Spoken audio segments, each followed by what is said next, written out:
বাংলাদেশের সমস্ত সুদখোর, ঘুষখোর, গাঞ্জাখোর, জালেমগুলো যখন হজে যায় আর হজে গিয়া যখন মিনাতে শয়তানরে পাথর মারে, শয়তান অবাক হয়, কিরে রক্তের সাথে বেঈমানিটা তুই করলি কিভাবে? শয়তান অবাক হবে না?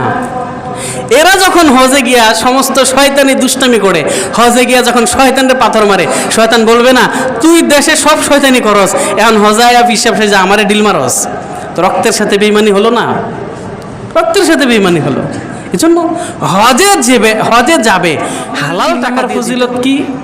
3 নাম্বার বিষয় হচ্ছে, কারো কপালে যদি হজ্জে মাবরুর নসিব হয়ে যায়, আল্লাহর নবী বলেন এই লোকটার এটার প্রতিদান জান্নাত ছাড়া আর কিছু হতেই পারে না।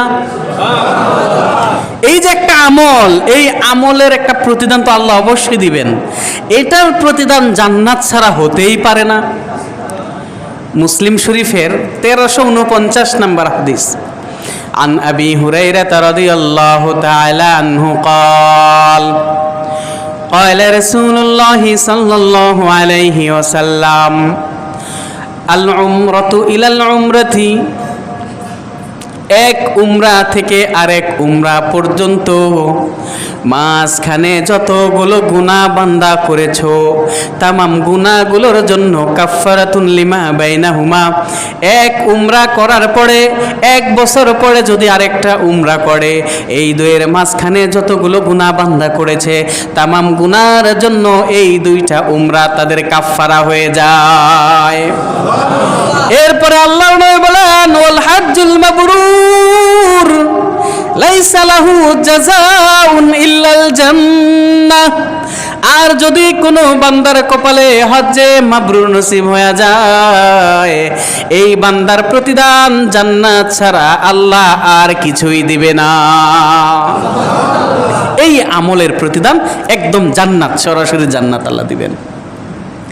তিরমিজি শরীফের 810 নম্বর হাদিস, এই হাদিসের মধ্যে হযরত ইবনে মাসউদ রাদিয়াল্লাহু তাআলা আনহু বলেন قال رسول الله صلى الله عليه وسلم, আল্লাহর নবী বিশ্ব নবী রাহমাতুল লিল আলামিন ইরশাদ করেছেন, ইন্নাল হজ্জ ওয়াল উমরাতা, হজ এবং উমরা মানুষের গুনাহগুলোকে এমন ভাবে দূরীভূত করে দেয়, কামা ইয়ানফিরুল কির খবাসাল হাদিদ ওয়াল যাহাবি ওয়াল ফিদ্দা। একটা হাপড় যেইভাবে আগুনে পোড়ায়া, আগুনে জ্বালায়া লোহা স্বর্ণ রূপার ময়লাগুলোকে, খাতগুলোকে বের করে দেয়, হজ এবং উমরা বান্দার জিন্দেগির গুনাহগুলোকে এইভাবে পরিষ্কার করে দেয়। এরপরে আল্লাহর নবী বলেন ওয়াল হাজ্জাতুল মাবরুর লাইসা লাহু সাওয়াবুন ইল্লাল জান্নাহ। হজ্জে মাবরুর এমন একটা দামি ইবাদত, এই ইবাদতের প্রতিদান আমার আল্লাহর দরবারে জান্নাত ছাড়া আর কিছু না। অর্থাৎ কারো জিন্দেগিতে যদি একবার হজ করে, এই হজটাকে যদি আল্লাহর দরবারে মাবরুর হিসেবে কবুল করাইতে পারো গোলাম, আল্লাহর দরবারে কান্নাকাটি করে, আল্লাহর পায়ে সিজদা দিয়ে, কষ্ট করে হজ আদায় করে, আল্লাহর কাছে দোয়া করে, কান্না করে যদি বলো মালিক আমার মতো দুর্বল গুনাহগার, তোমার যেই হজটাকে আদায় করার মতো তো সামর্থ্য আমার নাই, যতটুকু পেরেছি আল্লাহ আদায় করেছি, অনেকগুলো ভুল আমার হয়ে গেছে, যেইভাবে তোমার হাবিব হজ করেছেন আমি তো সেইভাবে হজ করতে পারবো না, হজ করতে পারিও না, আমি তো বুঝিও না গো আল্লাহ। কাকুতি মিনতি করে যদি কোনো বান্দা আল্লাহর কাছে তার হজটাকে কবুল করাইতে পারো, আল্লাহ যদি তার হজটাকে কবুল করে নেয়, বাইতুল্লাহ শরীফে কান্না করার সময় যদি আল্লাহ ডাক দিয়া বলেন বান্দারে আর কাঁদতে হবে না, আর কাঁদতে হবে না, যা যা আমি আল্লাহ তোর হজটাকে কবুল করে নিলাম। এই এলানটা যদি আল্লাহর মুখ দিয়ে কেউ করাইতে পারে, আল্লাহর পক্ষ থেকে যদি হজটাকে কবুল করাইতে পারো, এই হজের সওয়াব তোমার জিন্দেগিতে যত গুনাহ করে থাকো আল্লাহ রাব্বুল আলামিন তোমার মনটাকে নরম করে দিবে। বান্দার মনটা নরম হবে মরণের আগে, মরণের কিছুক্ষণ আগে হলেও সে আল্লাহর দরবারে কান্নাকাটি করবে, মালিক জিন্দেগিতে অনেক বড় গুনাহ করেছি। আল্লাহ রাব্বুল আলামিন তার মুখ দিয়ে তওবার শব্দ বের করবেন। এই বান্দা আল্লাহর দরবারে তওবা করে গুনাহ থেকে মুক্ত হয়ে কবরে যাবে, কারণ যে তার হজ আল্লাহ কবুল করেছিল। এই বান্দা কবরে যাবে, ওই দিক থেকে আল্লাহ রাব্বুল আলামিন জান্নাত থেকে আল্লাহ রাব্বুল আলামিন আরশে মুআল্লা থেকে আদেশ করবেন, আরে আমার ফেরেশতার দল, আফরিশুহু মিনাল জান্নাহ। এই বান্দার কবরে দুনিয়ার মানুষ কোনো বিছানা দেয় নাই, আমার এই বান্দাকে মাটির ভিতরে শুয়ে দিছে, জান্নাতি বিছানা আমার এই বান্দারে তোমরা বিছায়া দাও। আমার এই বান্দারে দেখো অল্প টাকায় সাদা কাফনের কাপড় পরে দিছে, এই কাপড় এই বান্দার শরীরে মানায় না, আমার এই বান্দারে জান্নাতি কাপড় তোমরা তাড়াতাড়ি পরায়া দাও। এই যে অন্ধকার কবর, কবরের ভিতরে গুনাহ, কবরের ভিতরে অন্ধকার, অনেক বেশি গরম। আমার বান্দা দুনিয়াতে গরম সহ্য করতে পারে নাই, মসজিদের ছাদের মধ্যে বাসার ছাদে চলে গেছে রাত্রে তাহাজ্জুদ পড়ার জন্য। এই গরমে ঘুমাইতে পারে না, বিছানায় বসে বসে আমি আল্লাহর নাম জপ করেছে। এই বান্দা দেখো গরম সহ্য করতে পারে না, ওয়াফতাহু লাহু বাবান ইলাল জান্নাহ। আমার এই বান্দার কবরের সাথে জান্নাতের সাথে একটা কানেক্ট করে দাও, একটা দরজা খুলে দাও, জান্নাতি হাওয়া এই বান্দার কবরে আসতে থাকবে। या इलाही तू मेरा माबूद है, या इलाही तू मेरा माशूक है, हर तमन्ना दिल से रुखसत हो गई, अब तो आजा अब तो खलवत हो गई। এই একটা হজ যদি কোনোভাবে কবুল করাইতে পারে, শুধু হজ নয়, কোনো আমল যদি এভাবে আল্লাহ কবুল করে নেন, একটা আমলই নাজাতের জন্য যথেষ্ট হয়ে যাবে। তিনটা ফজিলত গেল হজ্জে মাবরুরের। 4 নম্বর ফজিলত, কোনো মানুষ জিহাদ করতে পারে না। জিহাদের স্থান কয় নম্বরে ছিল? 2 নম্বরে। হজের স্থান কয় নম্বরে ছিল? 3 নম্বরে। জিহাদের মানটা হজতে বেশি না কম? বেশি। যারা জিহাদ করতে পারে না, মহিলারা জিহাদ করতে পারে না, অসুস্থরা জিহাদ করতে পারে না, দুর্বলেরা জিহাদ করতে পারে না, আল্লাহ রাব্বুল আলামিন বলেন তোমরা যারা অসুস্থ আছো, মহিলা আছো, দুর্বল আছো, বৃদ্ধ আছো, জিহাদ করতে সক্ষম না, তোমরা গিয়ে আমার বাইতুল্লাহর হজ করো, আমি আল্লাহ তোমাদেরকে জিহাদের সওয়াব দান করে দেব।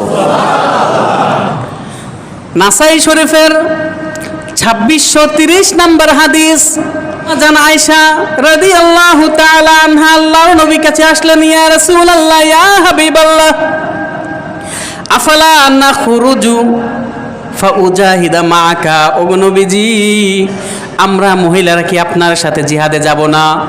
ফা ইন্নী আরা ফিল কুরআনি, আমি কোরআনের ভিতরে জিহাদের চেয়ে আফজালা মিনাল জিহাদ, জিহাদের চেয়ে উত্তম কোনো আমল তো আমি দেখলাম না।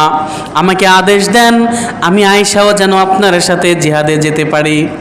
আল্লাহর নবী বলেন, লা, না না, তোমাদের জিহাদে যাওয়ার জন্য না, তোমাদের জিহাদে যাওয়ার দরকার নাই। ওয়ালাকিন জিহাদুল কাবীরি ওয়াজ যায়ীফি, বৃদ্ধ মানুষের জিহাদ, অসুস্থ মানুষের জিহাদ হলো হাল হাজ ওয়াল উমরা, হজ এবং উমরা করা। তোমরা যদি আল্লাহর ঘরে গিয়া হজ এবং উমরা করতে পারো, আল্লাহ রাব্বুল আলামিন তোমাদেরকে হজ এবং উমরা করলে জিহাদের সওয়াব দান করে দিবেন। এই জন্য বৃদ্ধদের জিহাদকেও, বৃদ্ধ এবং মুরব্বীদের জিহাদ হজ আর উমরাকে বলা হয়েছে। এই হাদিসটা নাসাই শরীফের 2626 নম্বর হাদিস, 2626। জিহাদুল কাবীর ওয়াজ যায়ীফ ওয়াল মারআহ, বৃদ্ধ, দুর্বল, শিশু এবং মহিলাদের জিহাদ হচ্ছে আল হজ ওয়াল উমরা, হজ এবং উমরা। হজ এবং উমরা করতে গিয়ে যে টাকা পয়সা খরচ করি আমরা, এই টাকার বিনিময়ে কি পাবো আমরা? আমরা তো অনেক টাকা খরচ হয় না। দেখেন আল্লাহর নবী কি বলেন, জামিউস সগীর নামক একটা কিতাব আছে, হাদিসের কিতাব। এই কিতাবের 61-60 নম্বর হাদিস, 6160 নম্বর হাদিস, আল্লাহর নবী হজরতে আয়েশাকে বলেন, আয়েশা, ইন্নালাকি বিহাসবি নাফাকাতিকি ফিল হজ্জ ওয়াল উমরা, তুমি হজ আর উমরায় গিয়ে যে পরিমাণ টাকা খরচ করবা এর সমপরিমাণ সওয়াব আল্লাহ তাআলা তোমাকে দান করে দিবেন। আর মুসনাদে আহমদের 23,000 নম্বর হাদিস, এই হাদিসের মধ্যে আল্লাহর নবী বলেন, সওয়াবু নাফাকাতিল হজ ওয়াল উমরা, হজ এবং উমরার সওয়াবটা এটা বান্দা পাবে জিহাদ ফি সাবিলিল্লাহর সমপরিমাণ, তবে তার চেয়ে সওয়াবটা বেড়ে যাবে বি সাওয়াবি সাবঈ মিআতি জিফিন, জিহাদ ফি সাবিলিল্লাহর গিয়ে আল্লাহর রাস্তায় খরচ করতে গিয়ে যেই পরিমাণ টাকা খরচ করবে ওই পরিমাণ টাকার চেয়ে 700 গুণ বেশি সওয়াব আল্লাহ তাকে দান করে দেবেন। হজ করতে গিয়া যদি 1 টাকা খরচ করে আর 1 টাকা যদি আল্লাহর রাস্তায় অন্য কোনো জায়গায় খরচ করে, ওই 1 টাকার তুলনায় এই হজের টাকাটা 700 গুণ বেশি হবে।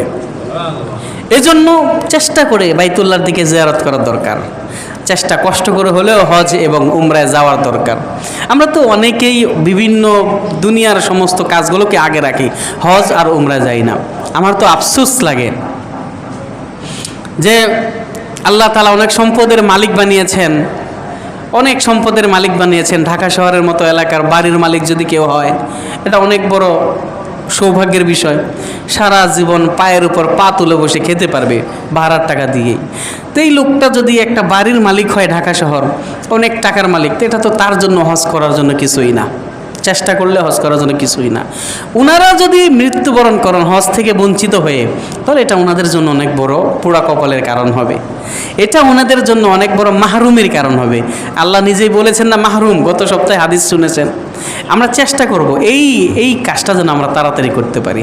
রাসূলের মুহাব্বত দিলে থাকলে এই লোকটা মক্কায় না গিয়ে থাকতে পারে না, ছটফট করে কান্নাকাটি করে মক্কায় না গিয়ে থাকতে পারে না। একজন হাজির আল্লাহর কাছে কি দাম, এই বিষয়ে আমরা জানব।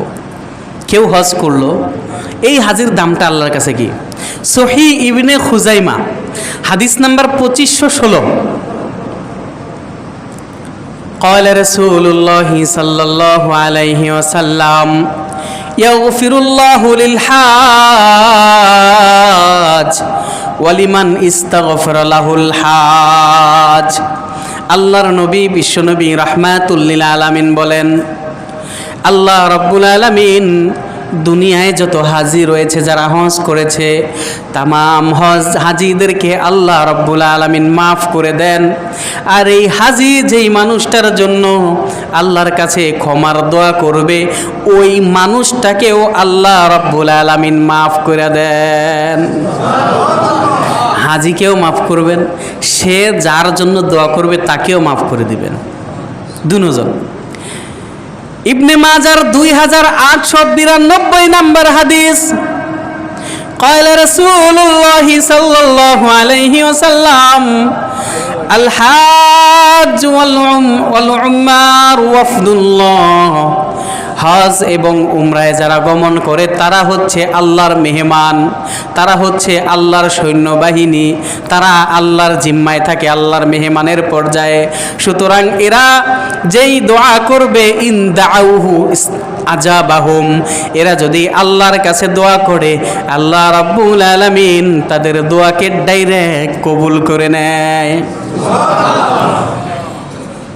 ওয়া ইন ইস্তাগফারাহু, যদি আল্লাহর কাছে এরা মাপ চায়, গফারাহুম, আল্লাহ রাব্বুল আলামিন সাথে সাথে তাদের জিন্দেগির গুনাহগুলোকেও মাফ করে দেয়, গুনাহ মাফ করে দিবে। এটা দ্বারা আমরা ধোঁকা না খাই। আরেকজনের জায়গা মেরে নিয়ে, আরেকজনের বাড়ি জোর করে নিয়ে, আরেকজনের জমি জোর করে নিয়ে, বোনের সম্পত্তি না দিয়া ওই সম্পত্তিরে বিক্রি করে নিয়ে হজে গেলেন, বড় হাজি সাইজা পাগড়ি বাইন্দা আইলেন বাংলাদেশে, আমি তো অনেক বড় হাজি। তো এই হাজির কোনো মাফ নাই, এটা আবার মনে করেন না। এই হজটা করতে হবে সম্পূর্ণ হালাল টাকা দিয়ে। অনেকে আছে না, অনেক ভাই আছে না বোনের সম্পদ দেয় না, আছে না, বড় ভাই ছোট ভাইয়ের সম্পদ মাইরা দেয়, আছে না, এরকম দিচ্ছে না। ছোট ভাই বড় ভাইয়ের সম্পদ দেয় না, এরকম আছে না। চাস্তু ভাইয়ের সম্পদ মাইরা খাইছে, এরকম আছে না। স্ত্রীর অধিকার সম্পদ দেয় না, স্বামীর সম্পদ দেয় না, ভাইয়ের সম্পদ, চাচার সম্পদ, বহু লোক আছে এরকম। ক্ষমতা আছে, জোর আছে, বিচার আমার কাছে আছে, নেতারা আমার হাতে আছে, হাতে মোট ধরায় দিয়া বিচারটা অন্যায়ভাবে তার পক্ষে নিয়ে নিছে, বহু লোক আছে না এরকম। এরা যদি হজ করতে যায়, আর বাংলাদেশের সমস্ত সুদখোর, ঘুষখোর, গাঞ্জাখোর, জালেমগুলো যখন হজে যায়, আর হজে গিয়া যখন মিনাতে শয়তানরে পাথর মারে, শয়তান অবাক হয়, কিরে রক্তের সাথে বেঈমানিটা তুই করলি কিভাবে? শয়তান অবাক হবে না? এরা যখন হজে গিয়া সমস্ত শয়তানি দুষ্টামি করে, হজে গিয়া যখন শয়তানরে পাথর মারে, শয়তান বলবে না তুই দেশে সব শয়তানি করস, এখন হজায় হিসাব সাজা আমারে ডিল মারস? তো রক্তের সাথে বেঈমানি হলো না? রক্তের সাথে বেঈমানি হলো। এজন্য হজে যাবে, হালাল টাকা দিয়ে যেতে হবে ভাই আমার।